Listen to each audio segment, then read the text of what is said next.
السلام عليكم، كي دايرين؟ لاباس عليكم؟ كنتمنى ربي تكونوا بخير وعلى خير وفي احسن الاحوال. كلنا كنقلبوا على شي حاجه سخينه هكا ناكلوها في هذا البرد هذا. اليوم غادي نحضر معكم بركوكش. هاد البركوكش هذا كيحضروه الناس ديال المنطقه الشرقيه وجده. راه سبق لي وشاركته معكم، واليوم غادي نديرو بالقديد، وقلت علاش لا ما نعاودش نشاركو معكم بالنسبه للبنات اللي يدخلوا عندي جداد. بسم الله على بركة الله. غادي نبدا هنا معكم بكيفية التحضير ديال بركوكش. هنا عندي القديد اللي رقدته في الماء طايب وغسلته مزيان مزيان مع شوية ديال الخل حتى تغسل مزيان، ودرته في الكوكوط هكا ودزت عليه البصيلة والقزبر ومعدنوس. كنكتر شوية باش تجي ديك المريقه لذيذه. واخا كتكثروا القزبر والمعدنوس راه ما كيجيش خضر. صافي. كندير شويه ديال زيت العود وكنخليها. هاد القديد كنخليه تيتقلى واحد شويه. غادي ندير واحد شويه ديال الملحه، شويه ديال الزعفران شعره، شويه ديال البصار، واحد تقريبا معلقه صغيره ديال سكينجبير، واحد المعلقه صغيره ديال السمن. ما كيعجبكمش السمن ما ديروش، لانه كيجي شويه مجهد مع القديد. اللي ما كيعجبوش السمن بلاش.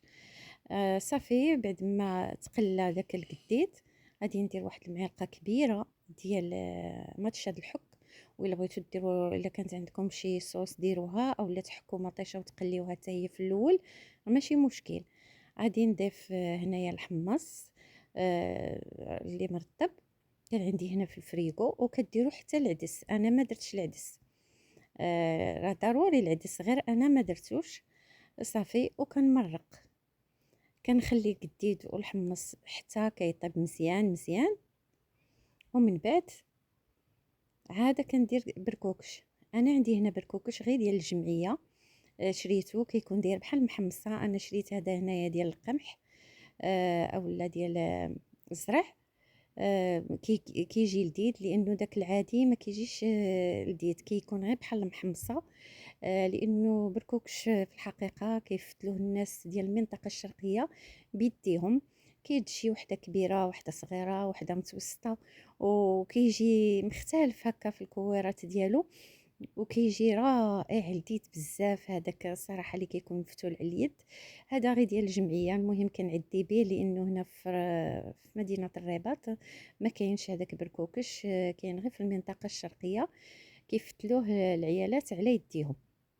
صافي كنغسل داك بركوكش مزيان مزيان، وكنضيفو للمرقه اللي المرق ديال القديد والحمص. صافي وكنخليه كيطيب، ومره مره كنحرك، كل مره حركوه باش ما كيلصقش. صافي حتى كيطيب. كنستمر بحال هكا، مره مره كنحركو، مره مره كنحركو حتى كيطيب داك بركوكش وكتبان ليك ديك المريقه خضره. صافي هنا بعد ما طاب بركوكش كنحضروا عفوا كنقدموا على هذا الشكل هذا. كنديروا في واحد القصريه صغيره اولا طبسيل ديال الطاوس. المهم انا حطيته حطه تقليديه، كيجي على هذا الشكل هذا، كيجي رائع ولذيذ ما تشبعوش منه.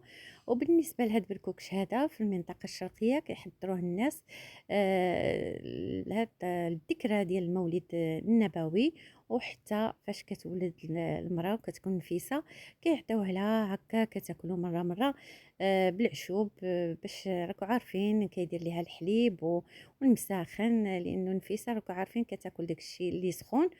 و كيحضروه عاوتاني في نهار 3 ايام كيقدموه للناس اللي كيجيو عندهم. بالنسبه هنا للرباط كيحضروا الرفيسه، اما في المنطقه الشرقيه كيديروا بركوكش مع الزميسه مع تقنته مع المهم راكو عارفين كل مدينه الحمد لله.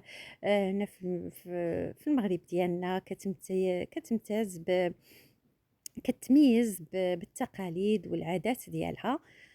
هاد الكوكش هذا كيجي رائع ولذيذ، غير جربوه ما غتندموش، وهو اللي يصلح في هذا البرد هذا. كيجي على هاد الشكل هذا، كيجي لذيذ بزاف. وكيف ما قلت لكم خصوصا الا كان بركوكش ديال المنطقه الشرقيه اللي كيكون مفتول على اليد. بالنسبه لهاد بركوكش هذا ديال الزرع جا لذيذ الصراحه، جا رائع حتى هو ولذيذ. غير هو كيكونوا الحبات ديالو صغيورين بزاف، ماشي بحال ديال وجده. الصراحه كيجي رائع هذاك. حتى هما كيفتلوه وداك الشيء كيكون لذيذ بزاف. المهم انا شاركت معكم بركوكش هذا النهار. كنتمنى ينال الاعجاب ديالكم ونكون عند حسن الظن ديالكم، تكونوا خرجتوا بشي حاجه زوينه من هذا الفيديو هذا. ما تنسونيش باللايك وبالاشتراك وبالبارطاج. اللي باقي ما اشترك معايا يشترك معايا باش يوصلوا كل جديد. الى اللقاء، فيديو جديد ان شاء الله.